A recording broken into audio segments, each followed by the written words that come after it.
I'm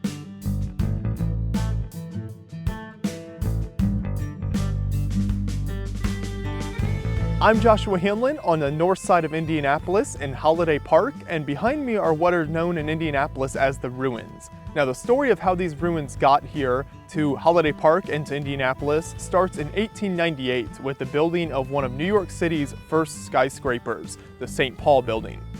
3 sculptures known as the Races of Man were carved by the famous architectural sculptor Carl Bitter for the St. Paul building. The 3 statues represented the African American, Asian, and Caucasian races working together as they appeared to be holding up the building.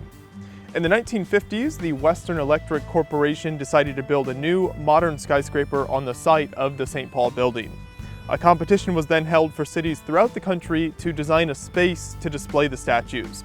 Indianapolis won the competition, and the statues were moved here to Holliday Park. Local artist Elmer Taflinger provided sketches for the proposed design. The statues would be placed on a reproduction of the original St. Paul building entryway, and each of the statues weighs an incredible 8 tons.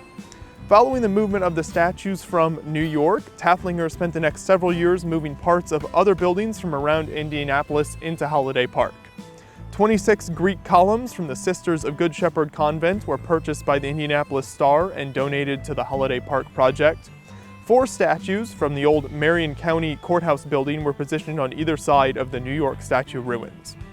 The whole project was finally dedicated in 1977 as Constitution Mall after the city pushed to finish the project for the 1976 bicentennial celebrations taking place throughout the country. A large reflecting pool was added shortly before the dedication took place.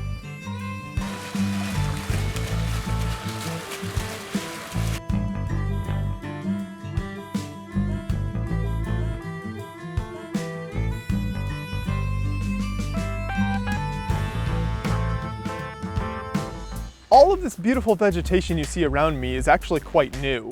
Just last year in 2016, a $3.2 million renovation took place on the ruins in the surrounding area, after it had been closed for almost 20 years and fenced off from the public and suffered natural decay.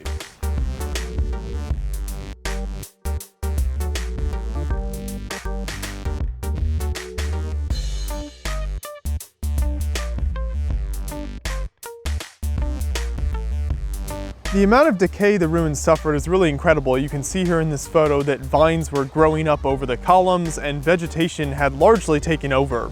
But today the site is very beautiful with a wonderful waterfall and a fun shimmering pond where kids can come and splash around in the summer.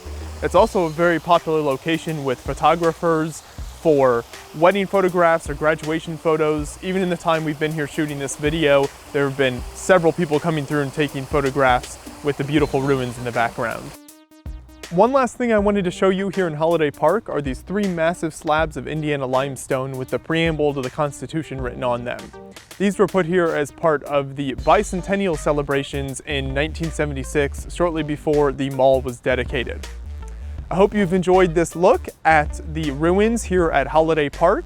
I really appreciate you watching, and if you're ever passing through Indianapolis, it's definitely worth a visit.